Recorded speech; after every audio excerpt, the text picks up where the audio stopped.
The Dot for pre-K through second graders. Supplies you will need. The book, The Dot, by Peter H. Reynolds. Dot makers or bingo daubers, markers, and large white paper. The largest white paper you can find. The Dot. I think every elementary art teacher develops a lesson inspired by the book, The Dot, by Peter H. Reynolds. The story lends itself perfectly to art class, and for anyone who thinks they can't create art. The book is about a little kid who proclaims, "I just can't draw." The teacher says with encouragement, "Just make a mark and see where it takes you." The little girl grabs her marker and gives the paper a good strong jab. "There!" The teacher studies it, hands it back to her, and says, "Now sign it." Even though it is just a dot, it is her dot. No one else in the world could have made it just the way she did. It is her original art. I tell all my students, no matter how old they are, to consider each time they write or sign their name, that is their original line art, unique to only themselves. Now, preschoolers usually can't write their name yet, but the idea is still the same.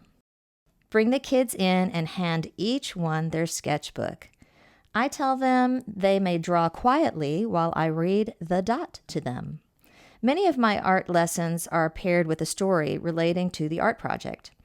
I've found great value in good storytelling. If you've ever heard a really good storyteller, it is pure magic. When beginning a story, I change my voice and raise the volume a bit to grab their attention. Each character has their own voice and cadence. Take your time and emphasize the important words, feelings, and sounds. I often use my own voice to make comments about the story or character to the kids and let them comment back like, "That's so sad that Vashti thinks she can't draw," or, "Wow, her dots are so big, they take up the whole wall." Storytelling is so much fun and opens their imaginations right up. And I do my best. Over the years, I've discovered how to control the size or scale of the work that the students create by the size of the paper and the size of the paintbrushes I supply them with. In the case of the Dot, I want the kiddos to work unencumbered. I roll out paper that is as large as the tabletops. I've found that I do have to use a pencil to lightly draw lines between the kids so they don't get too wild and affect their neighbor's dot art. That can result in anger or tears. Have some dot makers out on the table.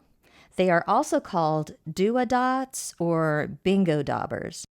Let the kids know that they will be making their very own dots and set out dot markers on the tables with the lids already off. I made the mistake once of wasting lots of time when the kids couldn't remove the big round lids with their tiny little hands. Making dots is fun.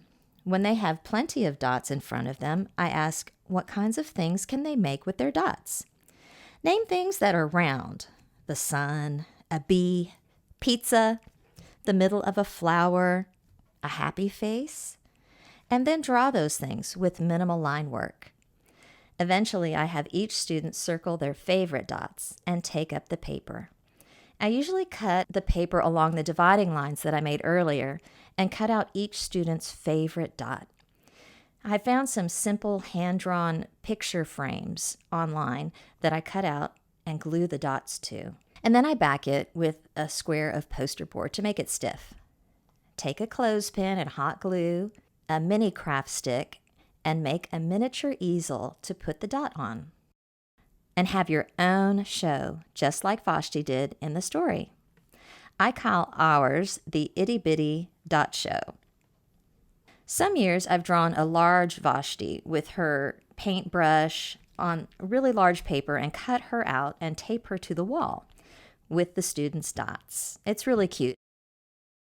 This is a great first class for younger kids since they are free to dot their little hearts out. Let them pick out their frames that you will use to frame their dots. One last thing regarding the dot. I finally got the opportunity to do an art car with our school. If you are not familiar with art cars, let me fill you in. Houston, Texas has a nonprofit called The Orange Show, which encompasses many artistic destinations and events, one of which is the Houston Art Car Parade. The parade hosts over 250 vehicles with over 250,000 spectators. It is unique to Houston, and it has been evolving since the 1980s. The vehicles involve anything on wheels, and you really have to see it to believe how unique and over the top it really is. From unicycles and lawnmowers to buses and one-of-a-kind moving sculptures. I included some pics. So my awesome husband had a work van he let us use. Every student, staff member, family of students, and staff members had the opportunity to create their own dot. The art car van was filled with dots, and it was incredibly awesome. The downside is that the only chance I had to create an art car was the one year the art car parade was canceled due to COVID. But we proudly displayed our creation next to the school and showed it off. It even got featured in a local magazine.